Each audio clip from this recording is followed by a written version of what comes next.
इतिहास में ना कुछ पल ऐसे होते हैं जो पूरी दुनिया का नक्शा ही बदल देते हैं। पर सोचिए, क्या इतिहास की सबसे भयानक घटनाओं में से एक का फैसला सिर्फ एक निजी याद, एक हनीमून पर टिका हो सकता है? सुनने में अजीब लगता है ना? चलिए आज इसी कहानी की परतों को खोलते हैं।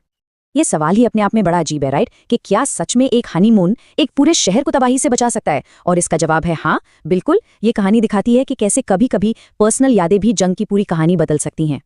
तो बात है सेकेंड वर्ल्ड वॉर के बिल्कुल आखिरी दिनों की।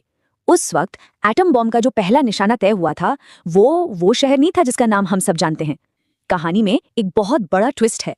असल में अमेरिका का पहला टारगेट था जापान का ऐतिहासिक शहर क्योटो। प्लान तो यही था कि दुनिया का पहला एटम बम उसी शहर पर गिरेगा। लेकिन फिर अचानक कुछ ऐसा हुआ जिसने पूरा का पूरा प्लान ही पलट दिया। इस प्लान के खिलाफ जो शख्स खड़ा हुआ वो थे अमेरिका के वॉर सेक्रेटरी हेनरी स्टिनसन। और वजह बड़ी पर्सनल थी। दरअसल उन्होंने अपनी पत्नी के साथ क्योटो में हनीमून मनाया था। वो शहर उन्हें बहुत पसंद था, वहां की खूबसूरती, वहां से जुड़ी उनकी यादें। बस इसी वजह से उन्होंने जोर दिया कि क्योटो का नाम टारगेट लिस्ट से हटाया जाए। और बस इसी एक वजह से क्योटो की जगह नागासाकी को दूसरे टारगेट के तौर पर चुन लिया गया। सोचिए, एक इंसान की एक याद ने एक शहर को तो बचा लिया, लेकिन दूसरे शहर की किस्मत हमेशा के लिए बदल दी। तो चलिए अब बात करते हैं उन दो हथियारों की जिनकी वजह से ये तबाही हुई। उनके नाम बड़े अजीब थे, लिटिल बॉय और फैटमैन। नाम सुनने में भले ही अजीब लगें, पर इनका काम बहुत ही भयानक था। लिटिल बॉय ये हिरोशिमा पर गिराया गया था, वजन करीब 4000 किलो और लंबाई 10 फीट। और दूसरा था फैटमैन जो नागासाकी पर गिरा। वो इससे भी भारी था, 4500 किलो का और लंबाई भी ज्यादा, 11.5 फीट। ये सिर्फ मेटल के टुकड़े नहीं थे, ये इंसानियत के इतिहास के सबसे खतरनाक हथियार थे। अब जरा समझते हैं कि जब ये बम फटे तो असल में हुआ क्या था। मतलब साइंस के हिसाब से देखें तो ये तबाही कुछ ही सेकंड्स में कैसे मची। धमाके के बिल्कुल सेंटर में टेम्परेचर पहुंच गया था 6000 डिग्री सेल्सियस। अंदाजा लगाइए, ये इतनी गर्मी है कि कुछ ही सेकंड में वहां जो कुछ भी था वो सबका सब भाप बन गया, लिटरली वेपराइज्ड। और इस जबरदस्त गर्मी की वजह से पैदा हुआ एक भयानक तूफान। हवा की रफ्तार 10,000 किलोमीटर प्रति सेकंड से भी ज्यादा थी। मतलब इसके रास्ते में जो भी आया वो टिक ही नहीं पाया, सब कुछ उखड़ गया। इस धमाके का असर सिर्फ ऊपर ही नहीं, जमीन पर भी उतना ही भयानक था। ब्लास्ट की वजह से 10 किलोमीटर के दायरे तक गहरे गड्ढे बन गए थे। ये अपने आप में इस बात का सबूत है कि वो ताकत कितनी ज्यादा थी। यहाँ एक बहुत जरूरी और इंटरेस्टिंग बात यह है कि बमों को जमीन से टकराने नहीं दिया गया। उन्हें करीब 100 फीट की ऊंचाई पर ही फोड़ दिया गया था। अगर वो जमीन पर फटते तो सारा रेडियो एक्टिव मटीरियल मिट्टी में मिल जाता और शायद वो शहर आज भी रहने लायक नहीं होते।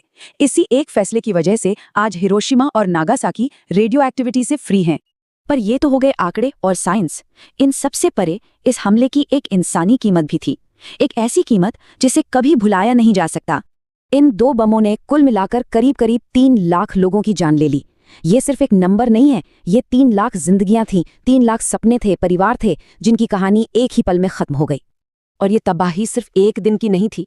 करीब 1 लाख लोग तो धमाके के वक्त ही मारे गए, लेकिन जो बच गए उनमें से 2 लाख लोगों ने आने वाले कई सालों तक रेडिएशन और कैंसर जैसी भयानक बीमारियों से लड़ते हुए दम तोड़ा। और मानो ये सब काफी नहीं था, बमबारी के ठीक 1 महीने बाद एक जबरदस्त साइक्लोन आया जिसने 2000 और लोगों की जान ले ली। मतलब एक तबाही के ऊपर एक और तबाही। अब आते हैं इस कहानी के सबसे आखिरी और शायद सबसे तनाव भरे हिस्से पर। वो आखिरी फैसले जो दुनिया को एक और महाविनाश के मुहाने पर ले आए थे। देखिए, 9 अगस्त को नागासाकी पर अटैक हुआ। इसके ठीक 6 दिन बाद यानी 15 अगस्त को जापान के सम्राट ने सरेंडर कर दिया। अगर वो ऐसा नहीं करते तो अमेरिका 19 अगस्त को एक तीसरा एटम बॉम्ब गिराने के लिए पूरी तरह तैयार था। दुनिया एक और हमले से बस कुछ ही दिन दूर थी। इस मिशन का स्ट्रेस लेवल कितना ज्यादा था, इसका अंदाजा इस बात से लगाया जा सकता है कि हिरोशिमा पर बम ले जाने वाले प्लेन में साइनाइड की 12 गोलियां रखी गई थीं। ऑफिसर्स को साफ आदेश थे कि अगर मिशन फेल होता है तो उन्हें ये गोलियां खा लेनी है।